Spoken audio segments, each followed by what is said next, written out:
It's my privilege now to introduce you to Crystal Chubeck, who's with Verizon.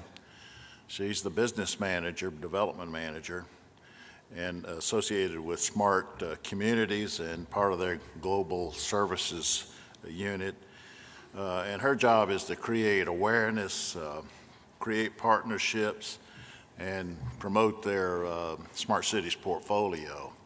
And she has some exciting things to share. She's been in the telecom business for 25 years, and in the last 15 years, she's been introducing wireless in Pittsburgh and Pennsylvania area, as well as most of the states in the Southeast.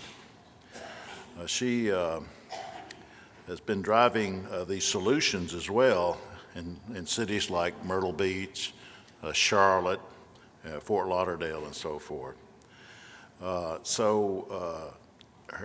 of the whole digital transformation, her focus is on economic growth and environmental sustainability, and just in general enhancing the quality of life for the citizens of which they serve. And I especially want to thank them for being a platinum sponsor, because this is an extraordinary help in covering the cost of these things to allow a program like this to be open to the public at no charge. So our topic is 5G and beyond the smart cities. So it's my pleasure to welcome Crystal. Thank you.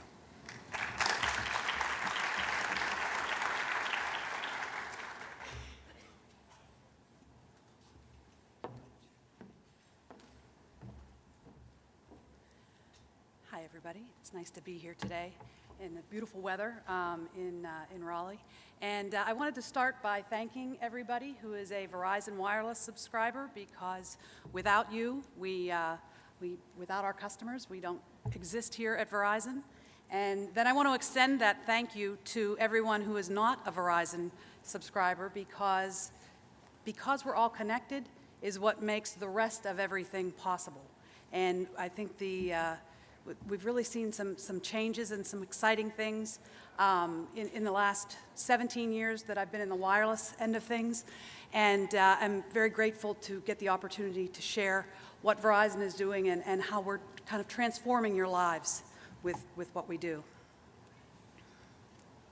So we have made network investments over $111 billion to build our wireless network and the investments that we make. And when we talk about smart communities, what's coming up next is some of the technology behind 5G, and 5G is going to be very important to the smart communities, but it really is not just the technology. I think in a smart communities, really there's three things. There's the technology, that's part of it. There's the infrastructure is another big part of it, but really what is going to make the difference is the change management and getting folks to see things differently and do things differently. So I'm going to put this video on for you just a second so that you can see the technology of 5G, and then we'll talk about how that is really going to change and what Verizon's vision for the city of the future will be.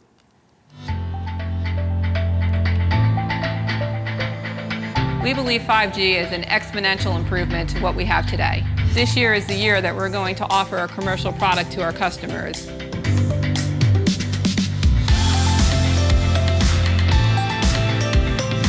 In millimeter wave, we have a massive amount of bandwidth. We're seeing testing speeds of over a gigabit per second, as well as extremely low latency.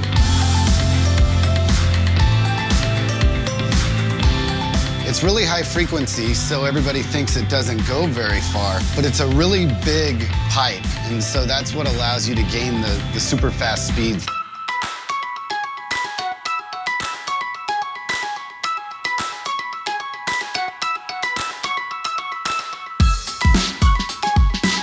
We're here on top of this parking garage. We're 3,000 feet away from our radio node. The cool thing about this is we did not move the radio node. It's pointing down to serve the customers in that area.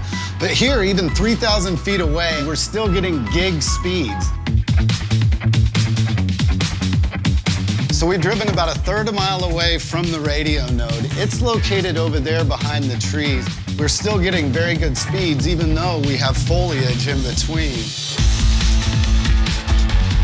Our radio node is tucked in behind those apartments over there. The signal is actually bouncing off of the buildings. Even at this distance with non-line of sight, we're still getting almost a gig.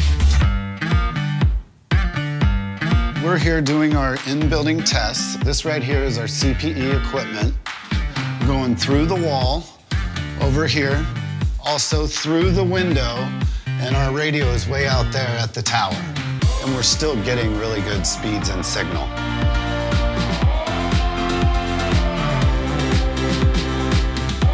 Essentially, what beamforming does is compensate for any signal loss by switching automatically to the strongest beam.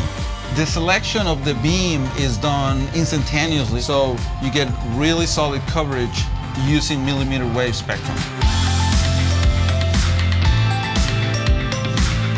What we've learned over the past year is that the millimeter wave signal is much more resilient than anyone's expected. This is going out to customers and it's got the Verizon name behind it, so it has to be reliable and robust.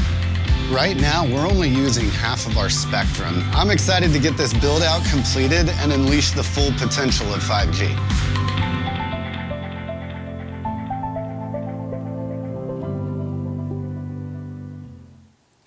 So when 5G is coming to Raleigh in 2019, probably as a fixed offering first, but really before 5G comes, we have a lot of work that we can do in our cities with the 4G that exists today. And it's important to know that 5G isn't going to replace 4G. 4G isn't going to go away.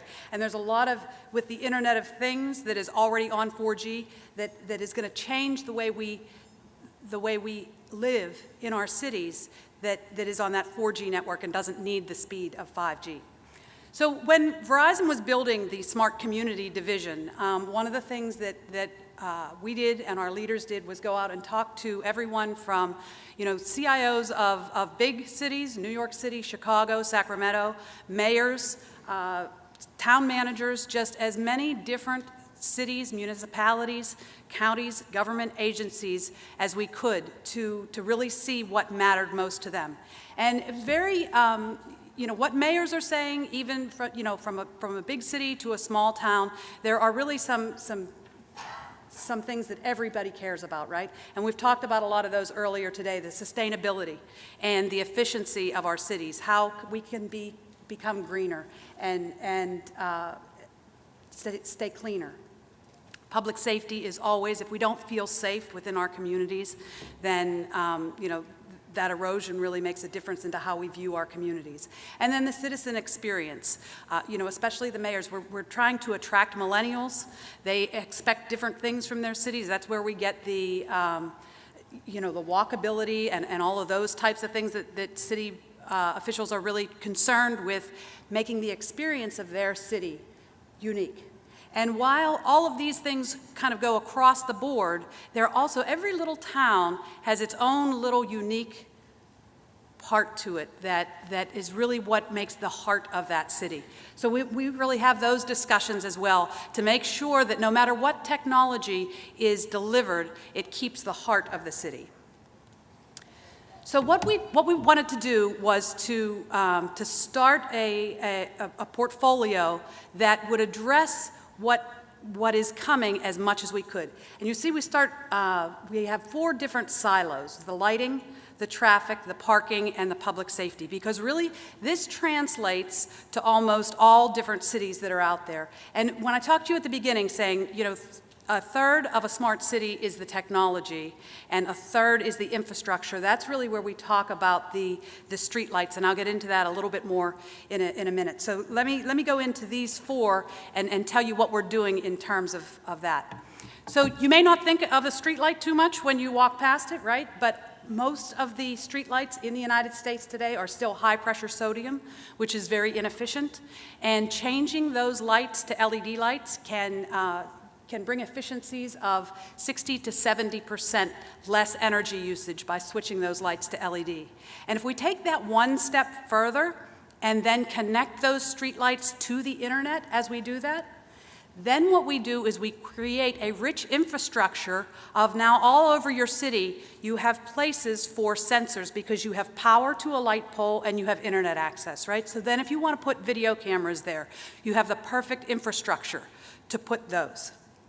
It gives you much better management. You may or may not know this, but in a lot of big cities, there are actually crews that drive around all night and identify where streetlights are out. Or some folks really have they've really come into the future and have little stickers on their poles that say, hey, call this number if a streetlight goes out, right? A very inefficient way to manage what is such an important part of our city, especially in places where, where crime is an issue. If a street light is out, there's definitely more crime. And in areas where folks and cities have moved to LED, they have identified that crime, just because of the better visibility, crime is lower. So making the upgrade can make a big difference to the citizens. It can have a compelling ROI as well, which then you can build your city services on. And remember the streetlights, remember the idea of being connected, and remember the idea of if you can get an LED light, you can actually get a light that would be much brighter than you would use all the time. And if you can dim it, you can keep it at one level, but you have the ability then in an event to turn it up to as light as daylight. So let's talk a little bit about parking challenges. And every city has parking challenges, and they're all different. I can tell you that in Seattle, they think nothing of paying $20 an hour for a parking spot. So it's a big source of revenue for a city like Seattle. Some of the beach towns are the same way. Your city or town may not see parking that way. One thing that's universal about parking is if the perfect spot in front of the building that you want to go to is unavailable as a citizen, you are complaining about the parking. So what we have done is come up with some partners and some solutions that actually gather the parking information and can deliver it to the citizens on an app so that you can see. One of the cities we worked with was Coral Gables down in Florida, and they have all of their citywide parking and the rate so that you can see, yes, if I want to pay $5 per hour, I can park here, and there are 4 spots available. If I don't mind being 3 blocks further away, I can pay $4 for parking and give your citizens ways to make informed decisions. I think it's interesting to note as well that 30% of our traffic within a city is caused by folks driving around looking for parking spots. So it might not seem like it's really a big problem, but it certainly can add to the inefficiency of a city. The third thing I want to talk about is traffic challenges, because traffic is near and dear to all of us, whether we are talking about a city like Raleigh that has a serious morning commute, or just a small little town with one blinking streetlight that's off 40 that becomes congested if there's an accident on 40. But everybody's in traffic every day. And one of the things that I think are the unsung heroes in city and state government are your traffic engineers. When you think about the population growth that our cities have seen and the amount of vehicles that are on the road, a lot of these guys are looking at 100% growth over the last 10 years. And certainly we don't have the budgets for twice as many roads as we did before, right? So they are kind of constantly taxed with doing more with less, right? The roads are only getting so big. So really what we wanted to do was come out with some really good ways of giving them information to help them plan. Because traffic problems are, they are more than just a nuisance. Then the other, I think, unique thing about traffic problems are they are a result of really good economic growth, right? So your city has done the right thing. They've attracted people, they've attracted businesses, and now they have this traffic on the other end of it that is kind of dragging down the whole experience of the city. So, and it's important to note the productivity. I always think that we need to address the anger of traffic too, because I think from a mental health, nothing makes me madder than traffic. I don't know if anyone else is like that as well. But at Verizon, the knowledge is power, right? So we have 2 different solutions. One is actually pucks and magnetometers in the ground that count vehicles as they go by. The other solution is something where we actually take data that we get from our subscribers. It's anonymized, right? So it's stripped of any personal data, but it can give traffic planners an idea of origin and destination. So when this event happened, the Redskins stadium, when the football game was being played, how many people came from this area or that area? How do we route the folks that are coming from the north to the parking lots that are north of the event? And what can we do to really see where people are coming from, what's attracting the people, and really give those traffic engineers the data they need to be able to change the signals to more increase the flow of traffic, and also to, when there is construction and there's detours, are people taking the detours? Are they working? Are they getting where they need to be? So those are important data information that we give to traffic planners. And I want to, and I know this came up earlier in some other folks' presentation, but one of the consequences of this being such a compelling device is we often want to walk around and look at it and not really pay attention to where we're walking. And sometimes even when we're driving. I was with a friend of mine from Pakistan the other day, and he made the comment, he said there's 2 rules of the road in Pakistan. One is don't hit anybody, and the second is don't let anybody hit you. It's really easy to pass the test. It's really hard to drive there. But we all need to kind of take that same mentality when we're walking now. Pedestrian deaths are significantly higher. We've done a great job of bringing our folks to the city, encouraging them to walk. And again, a consequence of that is that there are more pedestrian deaths. And to that end, what Verizon is doing, working with the North Carolina Vision Zero and the Durham Vision Zero, the National Vision Zero, that idea of having no pedestrian deaths by 2030, we have some analytics that we can mount cameras at intersections and actually count the cars versus the pedestrians versus the bikes versus those pesky scooters that are out there, right? And get some information on what we need to do to change that intersection to actually make it safer. So for example, we can tell you, are bicycles breaching the car lane or are cars breaching the bicycle lane? And are there near misses? So we know that if the bicycles are breaching, that maybe that needs marked better. Or we know that if we have a lot of cars turning right on red without stopping, maybe we need some additional enforcement. So really what we do is we collect that information, we analyze it, and we take it back to the traffic planners and say, hey, if you make these changes, you're going to make a big impact on this particular intersection. So, and last but not least, I just want to talk a little bit about public safety, because I think that public safety affects our lives in a lot of ways, and it's really a place where technology can make a huge difference. And we're doing things to really try to pull everything together, right? And if you think of what a smartphone does, right? We pull together, right? We pull together different applications and different data, and we give it to you in a really nice way by working with partners. That's, by working with Google Maps. Google Maps uses the GPS from the phone, and then we pull that all together. We do that for law enforcement as well. But if you think, if you think of a city with a citywide surveillance, and there's another partner of ours, the company name is ShotSpotter. Maybe some of you have heard of this. They actually have audio detectors that hear gunfire, and they can actually, from the fingerprint of this sound, the sound print they call it, they can tell what caliber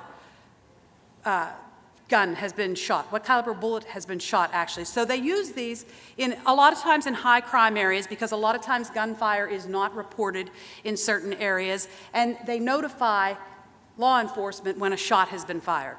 So think of all of these things working together, and you have connected streetlights, you have your video, you have your license plate recognition cameras out there. They're all pulling together in one place with gang database and known felon databases into a real-time crime center.